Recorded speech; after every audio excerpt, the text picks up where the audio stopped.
ఈరోజు మనము వెంకుస కళ్యాణ మండపం నుంచి కలెక్టరేట్ వరకు ఏదైతే master plan road approved by government ఉందో దాని ప్రకారము డెవలప్మెంటల్ ప్లాన్ రెడీ చేయడం జరిగింది. దాన్ని ఫీల్డ్ ఇన్స్పెక్షన్ చేస్తున్నాము. ఏదైతే 100 ఫీట్ అప్రూవ్డ్ ప్లాన్ ఉందో దాని ప్రకారము ఎంత ఎక్స్టెంట్ ఎఫెక్ట్ అవ్వచ్చు, టీడీఆర్స్ ఏ విధంగా ఇష్యూ చేయొచ్చు, ఫీల్డ్ లెవెల్లో మనం ఏ విధంగా ముందుకెళ్ళాలనేటువంటి ఉద్దేశంతో ఈరోజు ఇక్కడ ఫీల్డ్కి రావడం జరిగింది. అలాగే మనము ఇక్కడ ఫీల్డ్ కండిషన్స్ ప్రకారం ఎంత ఎఫెక్ట్ అవుతుంది అనేది ఈచ్ బిల్డింగ్ కూడా డెవలప్మెంటల్ ప్లాన్ని రెడీ చేయమని ఏసీబీ గారికి ఆదేశించడం జరిగింది. దాని ప్రకారం ప్లాన్ కూడా సబ్మిట్ చేయడం జరిగింది. దాంట్లో భాగంగా ఈరోజు ఫీల్డ్ వెరిఫై చేశాము.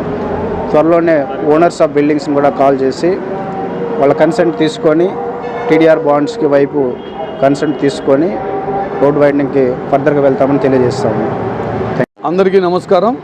ఈరోజు మన చిత్తూరు నగరపాలక సంస్థకు సంబంధించిన రోడ్డు మాస్టర్ ప్లాన్ రోడ్డుకు సంబంధించి వెంకుస కళ్యాణ మండపం నుంచి మన కలెక్టరేట్ వరకు రోడ్డు వైడనింగ్ టేకప్ చేయాలనేసి మన గౌరవ ఎమ్మెల్యే గారు, కలెక్టర్ సారు, అదేవిధంగా కమిషనర్ గారు, కౌన్సిల్, ఎంపీ గారు అందరూ నిర్ణయం చేయడం జరిగింది. దాని ప్రకారము ఆల్రెడీ మనము దుర్గమ్మ టెంపుల్ నుంచి కలెక్టరేట్ వరకు దాదాపు 1.4 కిలోమీటర్లు 100 ఫీట్ వైడనింగ్ చేయించడం జరిగింది. అదేవిధంగా మన ప్రభాగ్రాణి నుంచి జిల్లా పరిషత్ ఆఫీస్ వరకు బోత్ సైడ్స్ అన్ని గవర్నమెంట్ డిపార్ట్మెంట్లు కాబట్టి ఆర్ఎన్బి, రైతు బజారు, ఆర్డీఓ ఆఫీసు, గ్రంథాలయం సంస్థ, అదేవిధంగా టీటీడీ కళ్యాణం సంబంధించిన అన్ని సైట్లకు సంబంధించి రోడ్ వైడనింగ్ కూడా కంప్లీట్ చేయడం జరిగింది. దాని తర్వాత ఈ లాస్ట్ మంత్లో మన ఎండోమెంట్ సంబంధించి మన హైరోడ్లో శ్రీకృష్ణుడి గుడి ఎదురుగా ఎండోమెంట్ సంబంధించిన 14 షాప్ రూమ్స్ కూడా రోడ్ వైడనింగ్లో తీయడం జరిగింది. దాని తర్వాత గౌరవ మన హానరబుల్ డిస్ట్రిక్ట్ కోర్టుకు సంబంధించిన కాంపౌండ్ వాళ్ళు దాదాపు 900 అడుగులు పొడవుతో 25 సెంట్ల స్థలాన్ని మనకు హైకోర్టుకు రెఫర్ చేసి గౌరవ డిస్ట్రిక్ట్ జడ్జి గారు హైకోర్టుకు రెఫర్ చేసి హైకోర్టు ద్వారా మనకు పర్మిషన్ రావడం జరిగింది. దానికోసం గౌరవ ఎమ్మెల్యే గారు కానీ, కలెక్టర్ సార్ కానీ, కమిషనర్ గారు కానీ శత విధాల ప్రయత్నించి రిక్వెస్ట్ చేసుకుంటే మనకు హైకోర్టు కూడా పర్మిషన్ ఇవ్వడం జరిగింది.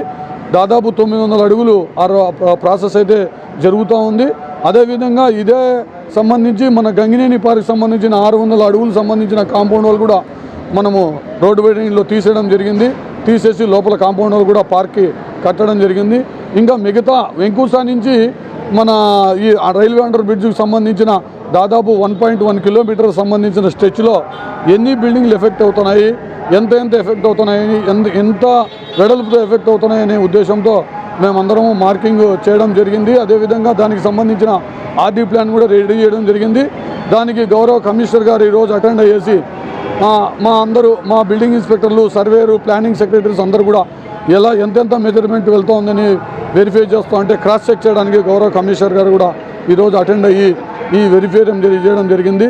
ఈ తర్వాత అందరూ ఓనర్స్ అందరినీ పిలిపించి ఎవరైతే సమ్మతంగా ఉన్నారో వాళ్ళకు ఫస్ట్ టీడీఆర్ బాండ్లు ఇచ్చి దాని తర్వాత మిగతా ఇష్యూస్ ఫర్దర్గా ఎలా ప్రొసీడ్ కావాలనేది మన గౌరవ కమిషనర్ గారు నిర్ణయం తీసుకుంటారు. కాబట్టి ముందుగా ఈ ఎవరెవరు ఎంత బిల్డింగ్, ఎంత స్ట్రెచ్, ఎంత ఎఫెక్ట్ అవుతుందని ఈరోజు మెజర్మెంట్ చేయడం జరిగింది.